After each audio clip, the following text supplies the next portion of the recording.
Unexpected Journey, Memoir of a Siberian Deportee by Juzė Avižienytė-Žukauskiene.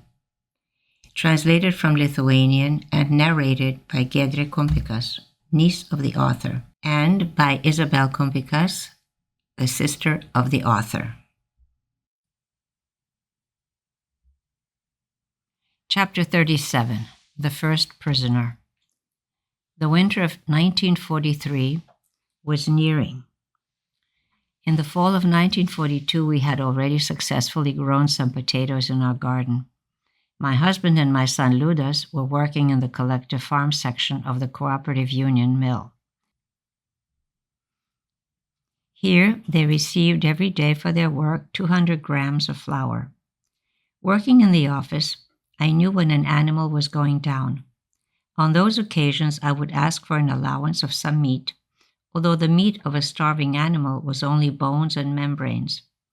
For reasons of thrift, we would not peel the potatoes, but would only wash them very well. I would cut the potatoes in very small pieces. I would put in a small piece of that meat, a handful or two of flour, and it used to be a tasty soup. Even though we nourished ourselves in this fashion, we were considered wealthy. One evening, a tearful Zukauskiene came running to our chata in tears, pale. She wanted to speak, but kept choking and wailing. We became frightened. Was it death again? What happened? Calm down. I gave her some cold water and had her sit on the plank bed. My dear lady, only you can help me. You work in the office. You have a garden. And again her voice broke. Fine, but what happened? What kind of help do you need? I asked, not understanding what the garden had to do with it or the office.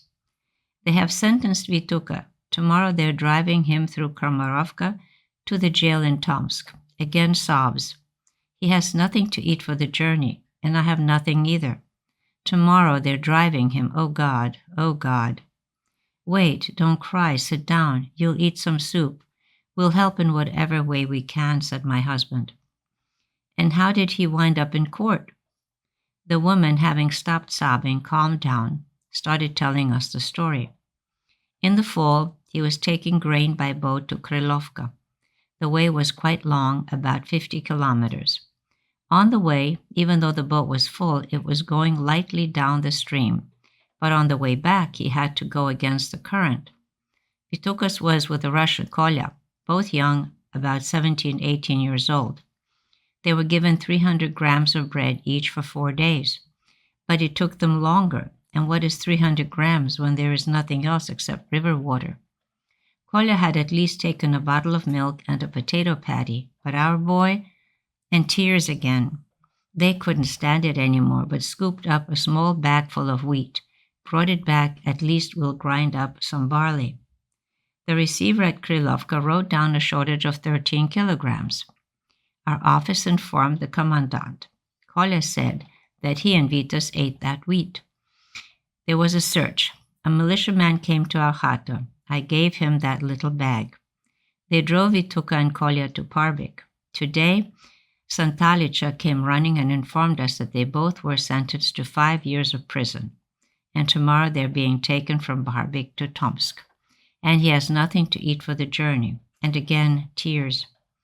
And so looked the beauty queen of Birge, Zukauskiene, swollen red eyes, swollen nose and lips, eke homo. Her husband had been taken away at Naujoje Vilna. She had come to Komarovka with 2 sons, Vitas and Romas. I cut off a piece of frozen meat.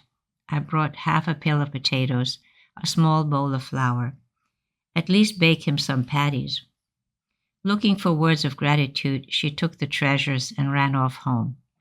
After she left, we sat for a long time and discussed how cruel life was, how inhuman and cruel were the laws of this country, how brutal and heartless were the officials.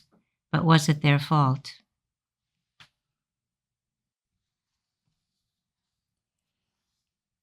Notes. Vituka, diminutive form of Vitas, short for Vytautas, popular Lithuanian name after Vytautas Didysis, Vytautas the Great, Grand Duke of Lithuania, almost crowned King of Lithuania by the Holy Roman Emperor Sigmund von Luxembourg. Ecce homo, the words of Pontius Pilate when he presented Jesus Christ to the crowd of Jews.